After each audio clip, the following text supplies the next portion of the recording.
The night Amara Okafor discovered the truth about her husband did not begin with shouting, betrayal, or broken promises. It began with something far more dangerous. Silence. If you're new to this channel, just subscribe now, and say it in the comment section. But weeks before that silence swallowed her home, everything in Amara's life looked almost perfect. Amara often joked that if life were a Nollywood movie, she would probably be the lucky woman everyone envied. Her husband, Chinedu Okafor, was a successful real estate developer in Lagos. Their house sat proudly in Lekki, large glass windows, polished marble floors, and a compound big enough to make visitors whistle in admiration. But it wasn't the house that made Amara proud. It was the life they had built together. 8 years of marriage had shaped them into what many friends called a power couple. Chinedu was ambitious and charming, the kind of man who could walk into a room and immediately command attention. Amara, on the other hand, carried herself with quiet confidence. She ran a thriving interior design business and had an eye for beauty that made every room she touched feel alive. Their mornings followed a comfortable routine. Chinedu usually sat at the dining table scrolling through emails while sipping black coffee. Amara would move around the kitchen giving instructions to the cook or packing documents into her handbag. Chinedu, don't forget your meeting with the Chinese investors today, she reminded him one morning. He didn't look up from his phone. I know, Amara. I scheduled it myself. She smirked. Just making sure. Last week you almost forgot your own birthday dinner. Chinedu chuckled softly. That was different. You only remembered when your mother called you, she teased. He finally lifted his eyes and smiled at her, a smile that had once made her heart race when they first met at a wedding reception years ago. Come here, he said. Amara walked over. Chinedu gently pulled her hand and kissed her knuckles. My life is too busy, he said, but not too busy for you. Moments like that made Amara believe their marriage was solid. Stable. Unshakable. At least, that was what she believed before Ngozi arrived. Ngozi came into their lives on a humid Thursday afternoon. Amara's friend, Ifunanya, had recommended her. She's from my village, Ifunanya explained over the phone. Very respectful girl. Hard-working. And she really needs the job. Amara had been considering hiring a live-in maid for months. Her business had grown rapidly, and between supervising projects and managing clients, the house often felt like a second job. All right, Amara finally agreed. Let her come tomorrow. I'll meet her. The next day, Ngozi arrived at the gate with a small traveling bag and nervous eyes.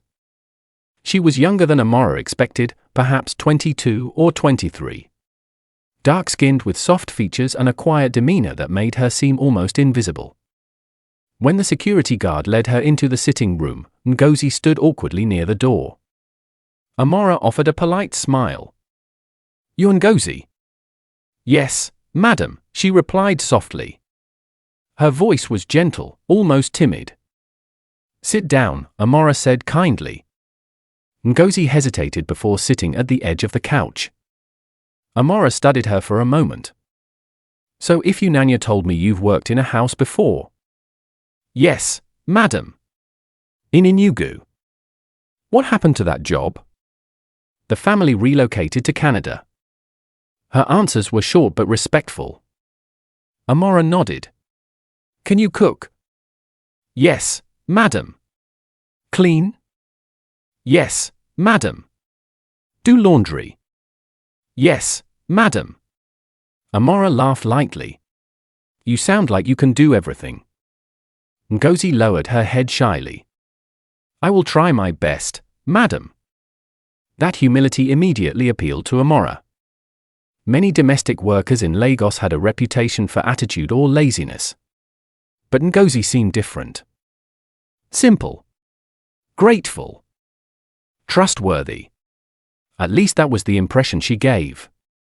When Chinedu returned home later that evening, Amara introduced them. Chinedu, this is Ngozi. She'll be helping around the house. Ngozi curtsied slightly. Good evening, sir. Chinedu glanced at her briefly before nodding. Welcome. His tone was neutral. Nothing unusual. Nothing suspicious. At first, Ngozi blended perfectly into the rhythm of the house. Within days, the place felt more organized than it had in months. The floor sparkled. Laundry appeared neatly folded. Meals were served on time. Amara even noticed that Ngozi quietly woke up before everyone else, often sweeping the compound before sunrise. One morning, Amara entered the kitchen and saw Ngozi preparing breakfast. Madam, good morning, Ngozi greeted. You're up early again, Amara said. Ngozi smiled faintly. I like finishing work before everyone wakes up. Amara nodded approvingly. You're doing very well here. Thank you, madam. For the first 2 weeks, everything seemed perfect. But slowly, tiny things began to shift. Small things. Things that were easy to ignore. One evening during dinner, Amara casually mentioned something. Ngozi forgot to iron the blue shirt you wanted today. Chinedu immediately responded. It's not a big deal. Amara blinked. I only mentioned it. She's new, Chinedu continued. Let her settle in. Amara frowned slightly but let it go. Later that week, she noticed something else. Ngozi was wearing a new dress. It wasn't just any dress. It was expensive. The type sold in high-end boutiques on Victoria Island. Ngozi, Amara asked curiously, where did you get that dress? Ngozi hesitated. Sir bought it for me. Amara turned slowly toward Chinedu. You bought her clothes. Chinedu shrugged. She represents our household. It's good if she looks decent. Amara raised an eyebrow. It's a designer dress. Chinedu chuckled. You're the one who always says appearance matters. Amara forced a smile. Technically, he wasn't wrong. But something about it felt strange. Still, she brushed the thought aside. Weeks passed. Yet more subtle things began to bother her. Sometimes she would walk into a room and both Chinedu and Ngozi would suddenly fall silent. Sometimes she caught quick glances between them. Nothing obvious. Nothing she could accuse anyone of. But enough to plant a small seed of unease inside her chest. One night during dinner, Chinedu asked casually, Ngozi, did you rest today? Amara looked up. It struck her as an oddly personal question. Yes, sir, Ngozi replied softly. Good, Chinedu said. Amara watched them carefully. Then she shook the thought away. She was probably imagining things. After all, Chinedu had never given her a reason to doubt him before. Never. But the strange moments kept piling up. Like tiny cracks forming in a glass wall. One evening Amara returned home earlier than usual from a client meeting. As she stepped into the house, she noticed the living room was empty. The television was off. The lights were dim. The silence felt unusual. Ngozi, she called. No answer. She walked toward the kitchen. Then she heard it. Soft voices. Whispers. She paused. The voices were coming from inside the kitchen. She stepped closer. Then suddenly the voices stopped. Ngozi appeared at the doorway. Madam. You're back early. Her tone sounded slightly breathless. Amara glanced past her. Chinedu stood near the refrigerator. Oh, he said casually. You're home. Yes, Amara replied slowly. Her eyes moved between them. The room felt thick with something she couldn't name. Were you two discussing something? She asked. Chinedu immediately responded. Just talking about dinner. Ngozi nodded quickly. Yes, madam. Amara studied them both for a moment. Then she forced a smile. All right. But as she walked away toward the staircase, a strange feeling settled in her chest. Not suspicion. Not yet. Just a quiet discomfort she couldn't explain. That night, long after everyone had gone to bed, Amara woke up thirsty. She slipped out of bed and walked downstairs toward the kitchen. The house was dark. Silent. But as she approached the hallway leading to the kitchen, she heard something. Low voices. Whispers again. Amara froze in the shadows. Her heart began beating faster. And for the first time since Ngozi entered their lives, a troubling thought crossed her mind. What exactly was happening inside her house? The whispering stopped the moment Amara stepped into the kitchen doorway. Ngozi stood beside the counter holding a glass of water. Chinedu leaned casually against the refrigerator, his arms folded as though they had simply been discussing something ordinary. Both of them turned to look at her. For a moment, no one spoke. Oh, Chinedu said finally. You're awake? Amara forced her voice to remain calm. I could say the same thing. I came down for water, he replied easily. Ngozi quickly lowered her eyes. Me too, madam. Amara studied their faces carefully. The silence stretched long enough to feel uncomfortable. But she said nothing more. She simply took a bottle of water from the counter, nodded once, and walked back upstairs. Yet sleep never returned that night. Instead, Amara lay awake staring at the ceiling while questions quietly filled her mind. Why were they whispering? Why did they both look surprised? Why did the situation feel so strange? But by morning, logic returned. Chinedu had never cheated on her before. At least, she had never suspected it. Marriage required trust. And she refused to become one of those suspicious wives who saw betrayal in every shadow. So she pushed the thoughts away. Life continued. Days passed. Weeks followed. And gradually, Amara convinced herself that she had imagined everything. Until the night that destroyed that illusion forever. It was a Tuesday evening when everything fell apart. Amara had traveled to Abuja 2 days earlier to visit her younger sister, Kimi, who had just given birth. She planned to return to Lagos the following afternoon. But Kimi's husband suddenly received an emergency call from work, forcing him to travel out of town. Kimi begged Amara to stay another night. I would, Amara said apologetically, but I have a client presentation tomorrow morning. Ah, Lagos businesswoman, Kimi teased weakly from the hospital bed. Amara laughed and kissed her sister's forehead. I'll come back again soon. I promise. She booked the next available evening flight to Lagos. The journey was long and exhausting. By the time her car pulled into the compound of their Lekki home, the night air was cool and quiet. The security guard opened the gate. Welcome back, madam. Thank you, Musa. Amara stepped out of the car and stretched her arms slightly. The house lights were dim. That was unusual. Normally Chinedu liked the house brightly lit in the evenings. Perhaps he had gone out. She entered the living room. The television was off. The house felt strangely quiet. Ngozi, she called. No answer. Chinedu. Still nothing. Amara frowned. Maybe they had both gone to sleep early. She walked slowly toward the staircase, pulling her suitcase behind her.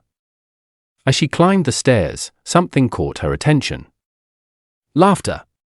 Soft laughter. Coming from upstairs. Her steps slowed. That was Chinedu's voice. And another voice. A female voice. Her heart suddenly began to beat faster. Maybe Ngozi was cleaning the room. Yes. That must be it. Still, something about the laughter made her stomach tighten. It sounded playful. Too playful. Amara reached the top of the staircase. The master bedroom door was slightly closed. More laughter drifted through. Her pulse pounded in her ears. She approached slowly. One step. Another step. Her fingers reached the door handle. For a moment, she hesitated. Then she pushed the door open. And everything inside her world shattered. The room lights were on. The bed sheets were tangled. And there, on the bed that Amara shared with her husband for 8 years, were 2 bodies locked together. Chinedu and Ngozi. The moment froze in silence. Ngozi's back was facing the door. Chinedu was the first to see Amara. His face turned pale instantly. Amara. Ngozi quickly turned around. Her eyes widened in shock. For a second, no one moved. Amara stood completely still. Her suitcase slipped from her hand and landed softly on the floor. The scene in front of her felt unreal. Like something happening in a movie. Not in her life.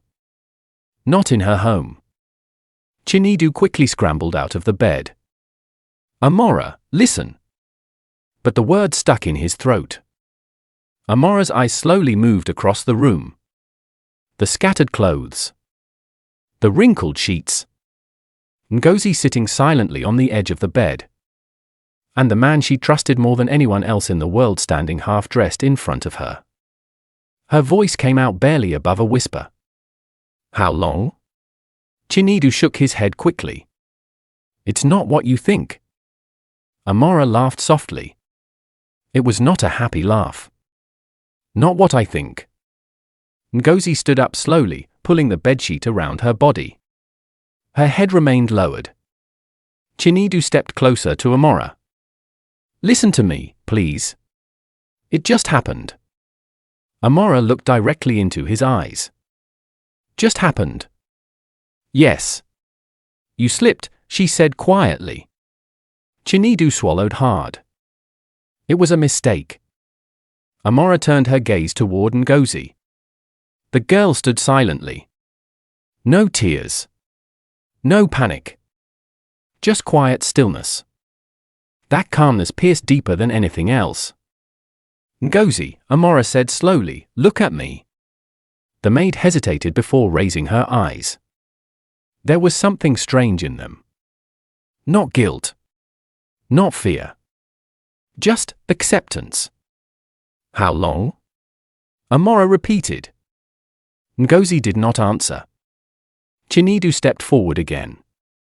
Amara, please, let me explain. She raised her hand sharply. Don't. The room went silent again. Amara walked further into the bedroom. Her movements were slow. Controlled. Too controlled. She picked up Chinedu's shirt from the floor and looked at it carefully before dropping it back down.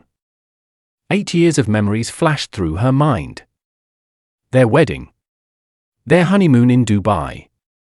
The first house they bought together. All of it suddenly felt like a lie. You brought her into my house, Amara said quietly. Amara. You let her cook for me. His breathing grew heavy. You let her clean my clothes. Please? You let her serve food at my table. Her voice began to shake slightly. And then you brought her into my bed. Chinedu's face twisted with panic. It wasn't like that. Amara looked at him sharply. Then tell me what it was like. He opened his mouth. But no words came out. Ngozi spoke for the first time. Madam. Be quiet, Amara said without turning. The maid fell silent immediately. Amara walked toward the wardrobe slowly. She opened it and stared at the clothes hanging neatly inside. Her mind felt strangely clear. Calm. Cold. Finally, she turned back toward them. Ngozi. Yes, madam. Pack your things. Chinedu stepped forward quickly. Amara, wait. She faced him again. You think she's sleeping in my house tonight? Her voice was sharp now. No. Chinedu rubbed his forehead anxiously. This is getting out of hand. Amara's eyes widened in disbelief. Out of hand? Yes. We can discuss this calmly. Amara laughed again. This time louder. Calmly. She pointed toward the bed. You were sleeping with my maid in my bed. Chinedu's voice lowered. Don't shout. Something inside Amara snapped. Don't shout. Her voice echoed through the room. You want me to whisper about this? Ngozi quietly slipped out of the bed and hurried toward the door. Amara did not stop her. Chinedu watched helplessly as the maid disappeared down the hallway. The door closed behind her. Now the room held only husband and wife. Amara's chest rose and fell slowly. You have until morning, she said. Chinedu blinked. For what? To explain. And if I can't? She looked at him for a long moment. Then she spoke calmly. Then you'll discover you married the wrong woman to betray. The air between them felt heavy. Neither spoke again that night. Chinedu remained in the bedroom. Amara slept in the guest room. But neither of them truly slept. Because deep down, they both knew something important. Their marriage had crossed a line it could never return from. Morning arrived in the Okafor house like an unwelcome guest. The sun rose over the quiet streets of Lekki, casting golden light across the compound, but inside the house, the air felt heavy and tense. Amara had not slept. She lay awake most of the night in the guest bedroom, staring at the ceiling while replaying the scene she had witnessed over and over again. Each time it felt worse. The bed. The tangled sheets. Ngozi. Chinedu. Every detail burned into her mind like a scar. At exactly 6:30 a.m., Amara finally got up. She walked to the bathroom, washed her face slowly, and looked at herself in the mirror. Her eyes were swollen from exhaustion, but something else had replaced the shock she felt the night before. Clarity. Cold, controlled clarity. She tied her robe and walked downstairs. The house was silent. The cook had not yet arrived. Ngozi's small room near the back of the house was empty. Good. Amara did not want to see her. Not yet. She walked into the kitchen and prepared a cup of tea. Her movements were calm and deliberate, as though she were simply beginning a normal day. But inside, her thoughts were sharp. Focused. She needed answers. A few minutes later, she heard footsteps coming down the staircase. Chinedu entered the kitchen. He looked terrible. His hair was messy, and the dark circles under his eyes showed he hadn't slept either. For several seconds, neither of them spoke. Then Amara gestured toward the chair opposite her. Sit. Chinedu obeyed quietly. He sat down at the table, rubbing his hands together nervously. Amara sipped her tea before speaking. Start talking. Chinedu exhaled slowly. Amara. I know what you saw looked bad. Look bad, she repeated calmly. Yes. Amara leaned back in her chair. Explain to me what I saw then. Chinedu hesitated. It was a mistake. She stared at him without blinking. A mistake. Yes. So you accidentally removed your clothes, climbed into my bed, and slept with my maid. His face tightened. That's not what I meant. Then explain it properly. Chinedu leaned forward. It was temptation. Amara laughed softly. You expect me to believe that? It happened suddenly. Suddenly, she said. Last night. Her eyes narrowed slightly. You expect me to believe that was the first time? Chinedu hesitated again. And that hesitation told her everything. Amara nodded slowly. How long? Amara. How long, Chinedu? His voice dropped. A few weeks. Her fingers tightened slightly around the teacup. A few weeks. Yes. She nodded slowly. The anger she expected to feel never came. Instead, a strange calm settled over her. So all those late nights at the office, she said quietly, were they really late nights? Chinedu quickly shook his head. No. That part was real. Amara studied his face carefully. You brought her into our home. Yes. You gave her a job. Yes. You let her live here. Yes. And then you started sleeping with her. Chinedu looked down at the table. Yes. The silence stretched between them. Then Amara spoke again. Why her? Chinedu frowned slightly. What do you mean? You could cheat with anyone, she said coldly. Why the maid? Chinedu rubbed his forehead. It just happened. Amara shook her head slowly. No. Her voice became firmer. That's not the truth. He looked at her. You don't know what you're talking about. Amara leaned forward slightly. Then tell me the truth. Before Chinedu could respond, the doorbell rang. Both of them looked toward the living room. Amara frowned. Who is that this early? Chinedu stood up quickly. I'll check. But Amara raised her hand. No. She stood instead. I will.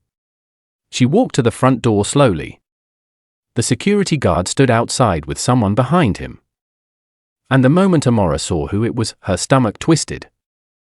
Ngozi. The maid stood quietly at the gate. She held a small brown envelope tightly in her hands. Amara felt anger rise again. What are you doing here? She asked coldly. Ngozi spoke softly. I need to speak with you, madam. There is nothing to discuss. Please. Amara hesitated. Then she opened the gate slightly. You have 2 minutes. Ngozi stepped inside. She avoided looking at Chinedu, who had now come to stand behind Amara. The tension between the three of them filled the air. Ngozi held out the envelope. This is for you. Amara looked at it suspiciously. What is it? You should read it. Amara took the envelope slowly. Inside was a folded sheet of paper. She opened it. The moment her eye scanned the page, her breath caught. It was a medical report. From a hospital. Her eyes moved down to the results section. And then she saw it. Pregnancy test, positive. Amara felt the world tilt slightly. She looked up slowly. Ngozi. The girl stood silently.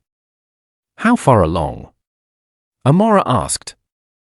8 weeks. Amara's eyes widened. 8 weeks. Her mind calculated quickly. That meant.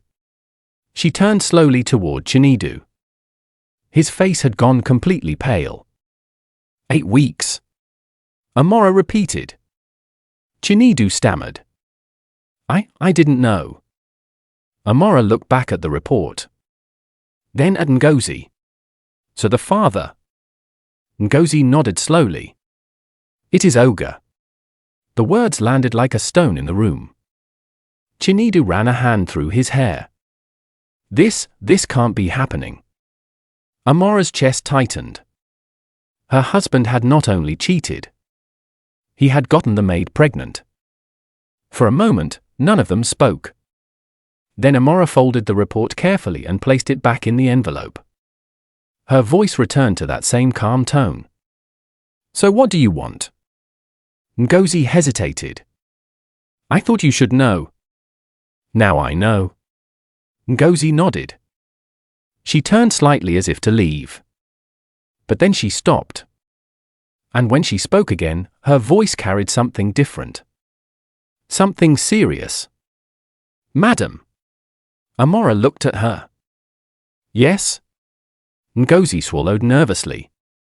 There is something else. Amara's patience was thin. What?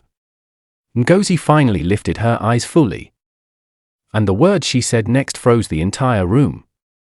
Your husband didn't just betray you. Amara frowned. What do you mean? Ngozi spoke slowly. He lied to you. Chinedu stepped forward immediately. Stop talking. But Ngozi ignored him. She looked directly at Amara. Everything he told you about me was not the truth. Amara's pulse quickened. What are you saying? Ngozi's voice trembled slightly. Oga knew me before I came here. Amara's eyes snapped toward Chinedu. His face had turned completely rigid. Ngozi, he said sharply. Leave. But the girl continued. We did not meet in this house. Amara's heart began to pound. Where did you meet? Ngozi hesitated. Then she whispered the words that sent a chill down Amara's spine. A long time ago. Silence filled the room. Amara slowly turned to face her husband. And for the first time since the nightmare began, she saw fear in Chinedu Okafor's eyes. The fear in Chinedu's eyes lasted only a second. But it was enough. Amara had known her husband for 8 years. She understood his expressions, his habits, the subtle shifts in his voice when he was uncomfortable. And the look she had just seen on his face was not confusion. It was panic. A heavy silence settled in the living room. Ngozi stood near the door holding the empty envelope, her eyes fixed on the floor. Chinedu looked like a man who had suddenly found himself standing on thin ice. Amara crossed her arms slowly. Chinedu, she said calmly, what does she mean? He exhaled sharply. She's lying. Ngozi looked up immediately. I am not lying, sir. Chinedu turned toward her, his voice low and dangerous. Leave this house right now. Amara raised her hand again. No one is leaving. Her voice was quiet but firm. Both of them froze. Amara's eyes moved between them carefully. Ngozi says you knew her before she started working here. That's not true, Chinedu said quickly. Then why do you look like someone who just saw a ghost? Amara asked. Chinedu's jaw tightened. You're listening to a house girl over your husband. Amara ignored the question. Ngozi, she said, answer me clearly. When did you meet my husband? Ngozi hesitated. Chinedu's voice cut through the room. You don't need to answer that. But Ngozi spoke anyway. 3 years ago. The words hung in the air. Amara's eyebrows lifted slowly. 3 years? Yes, madam. Amara turned back toward Chinedu. Interesting. Chinedu ran his hands through his hair. This is ridiculous. Is it? He sighed heavily. Fine. I met her once before. Amara waited. But he said nothing more. That's all, she asked. Yes. Ngozi shook her head quietly. No. Chinedu snapped. Enough. But Amara's voice rose slightly. Let her talk. The tension in the room grew thicker. Ngozi swallowed nervously before continuing. I used to work in a restaurant on the mainland. Amara watched her closely. Which restaurant? Blue Orchid. Amara recognized the name immediately. Blue Orchid was a well-known upscale lounge on Victoria Island where many wealthy businessmen entertained clients. And Chinedu met you there? Amara asked. Ngozi nodded. He came often.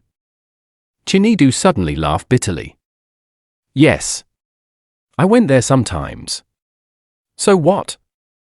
Ngozi continued quietly. He used to sit in the VIP section. Amara turned to her husband. You never mentioned that place before. It's just a restaurant, he replied dismissively. But Ngozi's next words changed the atmosphere instantly. Oga did not only eat there. The room went still again. Amara's eyes slowly narrowed. What do you mean? Ngozi's voice became softer. I worked there as a hostess. Amara stared at her. The meaning of the word slowly settled in. A hostess in a place like Blue Orchid usually meant something else entirely. Her gaze shifted back to Chinedu. You met her there? Yes. And then what? Chinedu rubbed his temples. Nothing happened. Ngozi shook her head again. That is not true. Chinedu turned sharply toward her. You need to stop talking. But Amara stepped between them. No. Her eyes were cold now. Let her finish. Ngozi's voice trembled slightly, but she continued. Oga used to ask for me whenever he came. Amara felt something tighten in her chest. He liked talking to me. Chinedu scoffed. Talking? Ngozi looked directly at him for the first time. You took me to a hotel. The words dropped like a stone into water. Amara's stomach twisted. Chinedu looked furious. That was years ago. So you admit it, Amara said quietly. He didn't respond. The silence was enough. Amara slowly sank into a chair. Her mind felt strangely distant. So you were already involved with her? It wasn't serious, Chinedu said quickly. Amara looked at him. You slept with her? Yes. And then what happened? Chinedu hesitated. Ngozi answered. He stopped coming. Amara frowned. Why? Ngozi looked down. Oga said he was married and needed to focus on his family. Amara laughed quietly. How noble. Chinedu's voice grew defensive. That was 3 years ago. Then why is she here now? Amara asked. He hesitated again. This time longer. Amara leaned forward slightly. Why did you bring a woman you previously slept with into our house as our maid? The question hung in the air. Chinedu finally spoke. I ran into her again. Where? Outside a supermarket. And? She said she needed help. Amara stared at him. So your solution was to move your former mistress into our home? She wasn't my mistress. You took her to a hotel, Amara replied flatly. Chinedu's patience snapped. Yes. Once. Years ago. But Amara was not finished. Then you hired her. Yes. And now she's pregnant with your child. Chinedu looked like a man trapped inside a nightmare. I didn't plan this. Amara rubbed her forehead slowly. The entire situation felt surreal. Her husband had secretly known their maid for years. Had slept with her. Had brought her into their house. And then had started sleeping with her again. But something still didn't make sense. Amara looked at Ngozi carefully. You said he lied about everything. Ngozi nodded. What else did he lie about? Chinedu immediately spoke. Nothing. But Amara's eyes remained fixed on Ngozi. The girl hesitated again. Then she spoke carefully. When Oga stopped seeing me 3 years ago, I left the restaurant. Amara waited. I went back to my village. And? Ngozi took a slow breath. A year later I had a baby. The room went silent again. Amara blinked. A baby? Ngozi nodded. Yes. Amara's heart skipped. Something about the timing suddenly felt important. She looked at Chinedu. His face had turned pale again. Ngozi, Amara said slowly, whose child is that? Ngozi looked directly at her. Oga's. The word slammed into the room. Amara felt the ground beneath her shift. You're saying? Yes, madam. Her voice was barely above a whisper now. He already has a child with me. Amara turned slowly toward her husband. The man she had trusted for 8 years. The man who had built a life with her. The man she thought she knew completely. Chinedu. Her voice was almost calm. How many secrets are you hiding? The silence that followed Ngozi's confession felt suffocating. Amara sat very still in the chair, staring at her husband as if she were seeing him for the first time in her life. The man standing in front of her looked familiar, yet at the same time like a complete stranger. Chinedu finally spoke, his voice strained. Amara, listen to me. She did not respond. Ngozi is twisting the story. Amara slowly lifted her eyes to him. Is she? Chinedu hesitated.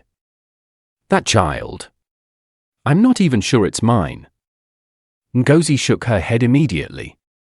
It is yours. You expect me to believe that, he snapped. But Amara noticed something important. He did not sound confident. He sounded afraid. Amara stood slowly. The movement immediately silenced both of them. She walked toward the large window in the living room and looked out into the compound. The morning sun was bright now. Cars were beginning to move along the road outside the gate. Normal life was continuing. Meanwhile, her own life had quietly collapsed within a single night. For several minutes, she said nothing. Then she turned back toward them. Ngozi. Yes, madam. You may go. Chinedu looked shocked. You're letting her leave. Amara did not look at him. Ngozi, pack whatever belongings you have and leave the house today. Ngozi nodded slowly. Yes, madam. She turned toward the door. But before stepping out, she paused. Her voice came softly. I did not plan to destroy your marriage, madam. Amara finally looked at her. You didn't destroy it. Her eye shifted toward Chinedu. He did. Ngozi lowered her head and quietly walked out of the house. The door closed behind her. Now only husband and wife remained. Chinedu sighed heavily and ran a hand across his face. Thank God she's gone. Amara stared at him. You think that fixes anything? No, he replied quickly. But it removes the problem. Amara laughed softly. The problem? Yes. Amara walked slowly toward him. Ngozi is not the problem. Chinedu frowned. What do you mean? The problem, she said calmly, is you. He exhaled sharply. Amara, people make mistakes. Mistakes? Yes. You cheated on me. He stayed quiet. You lied to me. Still silent. You hid a child from me. His jaw tightened. And now another woman is pregnant with your baby. Chinedu spread his hands helplessly. I didn't plan any of this. Amara tilted her head slightly. That is your defense. Yes. She stared at him for a long moment. Then she said something unexpected. All right. Chinedu blinked. All right. Yes. His confusion was obvious. You're forgiving me. Amara walked back toward the table and picked up the envelope containing Ngozi's medical report. I didn't say that. Then what do you mean? Amara placed the envelope neatly on the table. We're going to handle this properly. Chinedu felt a small wave of relief. Good. That's exactly what I want. Amara nodded. For now, go to work. He looked surprised. You're serious? Yes. He studied her carefully. You're calmer than I expected. Amara gave a small smile. I'm tired. That answer seemed believable. After everything that had happened, exhaustion made sense. Chinedu finally nodded. All right. I'll go to the office and we can talk again tonight. Good. He walked toward the door, then paused. Amara? Yes? I know you're angry, but we can fix this. She didn't answer. A moment later, the front door closed behind him. The house fell silent again. But the moment Chinedu's car drove out of the compound, Amara's expression changed completely. The calm softeners vanished. In its place appeared something sharper. Determination. She walked upstairs immediately and entered the master bedroom. The bed was already neatly arranged, but the memory of the previous night still lingered in her mind. Amara opened the wardrobe and began pulling out documents. Marriage certificates. Property papers. Bank statements. Insurance files. Over the years, she had been careful with paperwork. She believed in keeping records of everything. Now that habit became extremely valuable. She sat at the desk and began going through the files one by one. Her mind worked quickly. Chinedu had secrets. But secrets always left traces. Phone calls. Money transfers. Hidden accounts. And if Ngozi had been receiving support for years, there would be evidence somewhere. Amara opened Chinedu's laptop. The password was the same one he had used for years. Their wedding anniversary date. Ironically, the email inbox appeared. She began searching. Minutes passed. Then she found something. An email confirmation from a bank. Monthly transfers. Regular payments. Her eyes narrowed. The recipient name appeared clearly. Ngozi N. The transfers dated back almost a year. So Chinedu had been financially supporting her long before bringing her into the house. Amara continued digging. Another folder caught her attention. Hidden inside a financial document archive. She opened it. Her heart skipped. Property records. A small house purchased 2 years earlier. Registered under a different name. But the payment source came directly from Chinedu's company account. Amara stared at the file. Then she noticed something else. The occupant name listed in the rental agreement. Ngozi. So he had already been providing her with accommodation. Which meant something far worse. He had never truly ended the relationship. He had simply hidden it better. Amara leaned back in the chair slowly. So this is the real story. Her phone rang suddenly. She looked at the screen. It was her lawyer. A friend she had known since university. Amara answered calmly. Hello, Tunde. Amara, how are you? I need your help. His tone changed immediately. What happened? I'll explain later. All right. I need copies of every legal document connected to my husband's business and property ownership. There was a pause. That sounds serious. It is.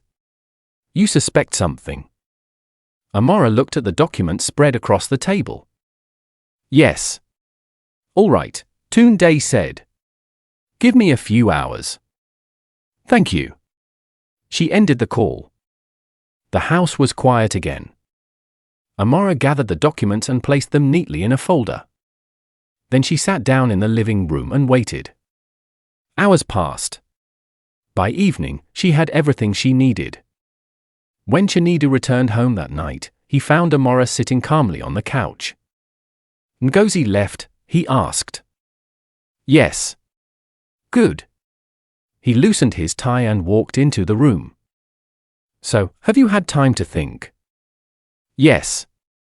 She gestured toward the chair across from her. Sit down. Chinedu Saturday. Amara placed several documents on the table between them. What is this? He asked. Read. He picked up the first paper. His expression changed immediately. Then he picked up the second. And the third. Each document revealed another secret he believed was hidden. Bank transfers. Property ownership. Financial records. By the time he finished reading, his confident expression had completely vanished. "How did you get these?" he whispered. Amara leaned back calmly. "You underestimated me." Chinedu looked terrified now. "What are you planning?" Amara folded her hands neatly in her lap. "Nothing dramatic." "But—" "You see, Chinedu," she interrupted, "while you were busy lying, I was learning." His breathing became uneven. "What does that mean?" Amara looked directly into his eyes. "The house you secretly bought for Ngozi." His face went pale. "The company account you used to pay her?" He swallowed hard. "And the funds you moved without telling your business partners?" His hands began to shake. Amara's voice remained calm. "All of that," she said quietly, "is illegal." Chinedu stared at her in horror. "You wouldn't." Amara smiled slightly. The kind of smile that made his stomach twist. "Now." She slowly slid the final document across the table toward him. "It's my turn."